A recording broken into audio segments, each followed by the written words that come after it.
जय गुरु गोरखनाथ। ओम नमः शिवाय। मैं किस्मत नाथ।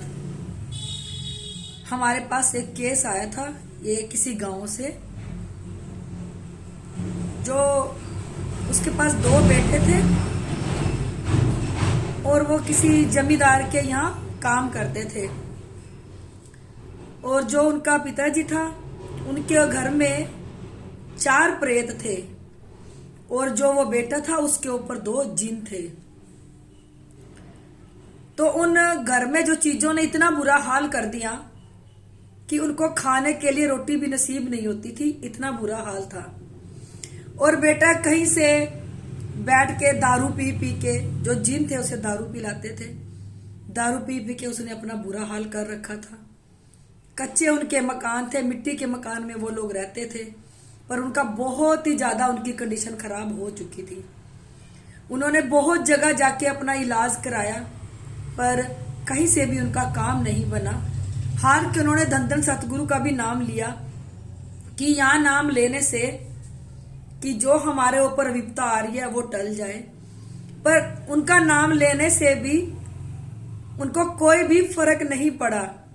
दिन भर दिन उनकी कंडीशन खराब होती चली। तो एक दिन कहीं से उनको शिव धाम के बारे में पता लगा। वो लोग यहाँ पहुंचे। तो जब यहाँ पहुंचे तो हमने देखा उन लोगों की कंडीशन बहुत खराब थी। उनके ऊपर जो परिवार में था, पूरे परिवार के ऊपर 4 प्रेत थे। जो वो लड़का था उसके ऊपर 2 जिन थे, जिन्होंने घर का बुरा हाल करके रखा हुआ था। तो हमने उनकी चीजें उतारी। चीजें उतार के फिर उनके घर में हमने शिव का हवन किया। शिव का हवन करने के बाद वो लोग ठीक होते चले गए। फिर उसी लड़के से जो दारुआ पीता था, जो उनके अंदर जिन था, उसको दारू पिलाता था, तो उसी से हमने उनके घर का देवता जो सबल सिंह चौधरी था, उसकी जोत जगवाई। घर पे जोत जगवा के उनके घर में उनका आसन लगाया सबल सिंह चौधरी का कि आप यहाँ दिन रात इसकी जोत जलेगी। जोत जलने के बाद फिर वो लड़का था, उसकी शादी हो गई। वो घर में अपना सेवा आराधना करने लग गया सबल सिंह चौधरी की। गद्दी से जुड़ा हुआ था, निरंतर इस गद्दी पे आता था। उसकी शादी होने पे फिर वो यहाँ माथा टेकने आया और उसने कहा कि गुरुजी की कृपा से भी अब मुझे औलाद भी चाहिए। तो गुरुजी की ऐसी कृपा हुई, उसके पास 4 बेटे हुए। 4 बच्चों का जन्म हुआ इस गद्दी से जुड़ने के बाद। पर जब घर में भूत प्रेत आ जाते हैं, उनकी कंडीशन इतनी ज्यादा खराब हो चुकी थी कि वो जगह जगह बेचारों ने धक्के खा लिए। रोटी खाने के भी वांदे थे उनके पास, इतना ज्यादा बुरा हाल था। गद्दी से जुड़े होने के बाद देखो, वो मुझे पता नहीं क्या कहते हैं, सरकार से कुछ मिलता होगा जो गांव में मिलता है, तो उन्होंने अपना पक्का मकान बना लिया। आज उनके पक्के मकान भी बन गए। सरकार की तरफ से उन लोगों को पैसा मिला। पैसा मिलने के बाद उन्होंने अपने पक्के मकान बना लिए। पहले वो लोग माटी के मकान में रहते थे, आज वो अपनी अच्छे से जिंदगी जी रहे हैं। क्योंकि जिनके घर में ये भूत प्रेत आ जाते हैं, उनका तो कारोबार ठप कर देते हैं, घर में गंदगी फैला देते हैं। कईयों को तो घरों से इतनी गंदी बास आने लग जाती है जिनके घरों में चीजें होती हैं। पर जो लोग उस घर में रहते हैं उनको इतना महसूस नहीं होता, क्योंकि उनकी बॉडी में रम जाती है। इस तरह रम जाती है कि उनको इतनी भी स्मेल नहीं आती कि हमारे घर में इतनी बदबू हो चुकी है। जो कोई पाठ पूजा करता है और उनके घर में जाएगा, जिसके ऊपर परमात्मा की कृपा होगी, उससे उस घर से बहुत गंदी बदबू आएगी। क्योंकि जिसके ऊपर परमात्मा की कृपा होती है और जिनके घर में भूत प्रेत होते हैं, सिर्फ उन्हीं को बदबू आती है जिसपे परमात्मा अपनी कृपा करता है। ये पहली निशानी है। जिसके घर में भूत प्रेत होता है, बहुत गंदगी, गटर जैसी स्मेल आनी शुरू हो जाती है घर में से, जिनके घर में ये भूत प्रेत होते हैं। फिर सारा कारोबार बंद कर देते हैं, हर काम में ये लोग बंधन लगा देते हैं। देखो, ये इतनी सूक्ष्म होकर हमारी बॉडी में जाके बैठ जाती है। कईयों को पता चलता है, कईयों को पता नहीं चलता। क्योंकि मेरे पास बहुत से ऐसे आते हैं कॉल पे जो कहते हैं जी हमें तो फील ही नहीं होती। क्योंकि पाठ पूजा करके आप लोगों ने उसको इतना ताकतवर बना लेते हैं, आपके खून में इतनी ज्यादा रम जाती है वो चीजें कि आप लोगों को फील नहीं होगा। क्योंकि वो फील होने ही नहीं दे रही आप लोगों को। जब वो फील करवाएगी तो आप लोगों को फील होगा ना, वो तो आपका पाठ पूजा खा के अंदर ताकतवर हो रही है। मैं आप लोगों को यही कहना चाहती हूं कि किसी अच्छी गद्दी से जुड़ो, परमात्मा का नाम लेते रहो, गुरु बना के करो, क्योंकि गुरु देखो आप लोगों ने देख के बनाना है। परमात्मा ने आंखें दी है, बुद्धि दी है, आंखें देखने के लिए दी है, बुद्धि सोचने समझने के लिए। देख के सोच के अपना गुरु बनाए, गद्दी से जुड़े रहे, किसी अच्छी गद्दी से समय समय पे अपने घर की और अपनी चेकिंग करवाते रहे। आपको छोटा सा भी घर में अगर दिखे ना कि हमें इतनी सी भी प्रॉब्लम आ रही है, अपनी गुरु गद्दी पे जाओ, गुरु गद्दी पे जाके अपनी चेकिंग कराओ कि हमारे घर में अचानक से ये चीज होने लगी कि देखो एकदम से ये क्या हो रहा है। क्योंकि एक अच्छा गुरु ही आप लोगों की चेकिंग करके आप लोगों को ये चीजें बता सकता है। देखो कई है गुरु जिन्होंने बनाए हैं और जिन्हें देखो ये नहीं पता होता कि अंदर सूक्ष्म चीजें हैं। क्योंकि स्थूल चीज हर कोई देख लेता है, पर सूक्ष्म चीज हर कोई नहीं देख सकता।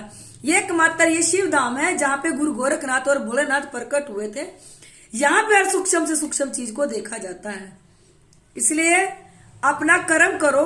कल युग में कर्म को ज्यादा आगे बताया परमात्मा ने, क्योंकि आप कल युग में 1.25 महीने की सेवा करोगे ना निरंतर ब्रह्मचार्य का पालन करके, तो आपकी वो सेवा 12 साल बताई गई है। भोलेनाथ कहते हैं कल युग की सेवा 12 साल है।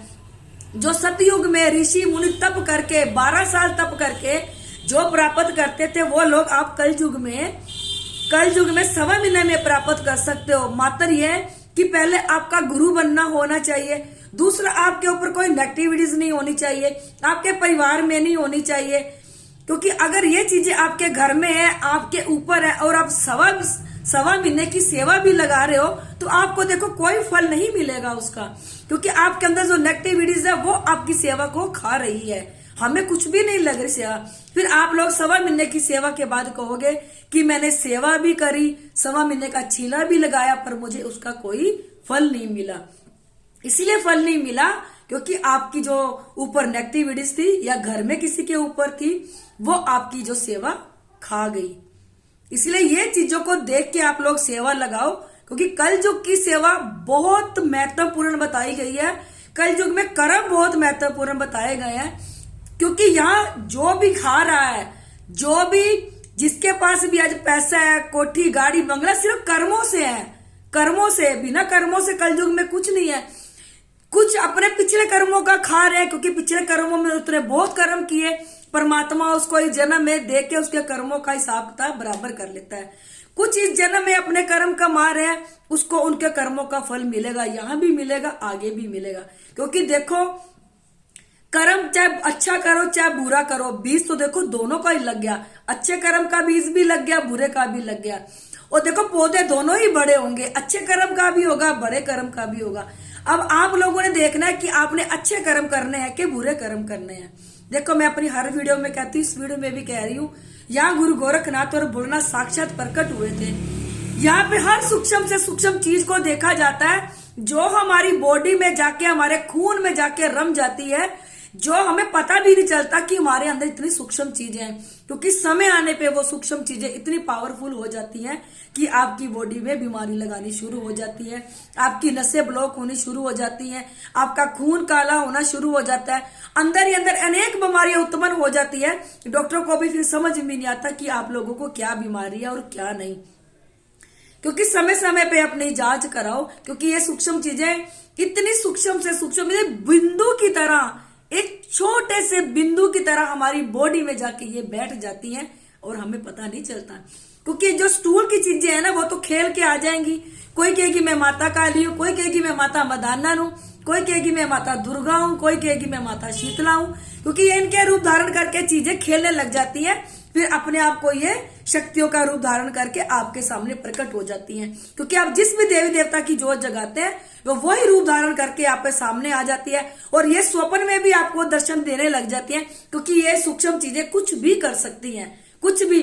कुछ लोग समझते हैं हमारे ऊपर देवी देवता की कृपा होगी, पर इनको ये नहीं पता जिनके बॉडी में नेगेटिविटीज है, वो कोई भी रूप धारण करके उसके स्वप्न में जाके उसको वो चीजें दिखाती है जो लोग वो देखना चाहते हैं। अगर किसी को ये प्रॉब्लम है, किसी के ऊपर किसी को परछाएं दिखते हैं, किसी को दबता है सोए हुए, किसी के साथ गंदा काम होता है। देखो कईयों को पता चलता है और कईयों को पता नहीं चलता। नीचे मेरा नंबर दिया, कॉल करना। अगर आप लोगों को मेरी वीडियो अच्छी लगती है इसे लाइक, सब्सक्राइब और शेयर जरूर कर दिया करो।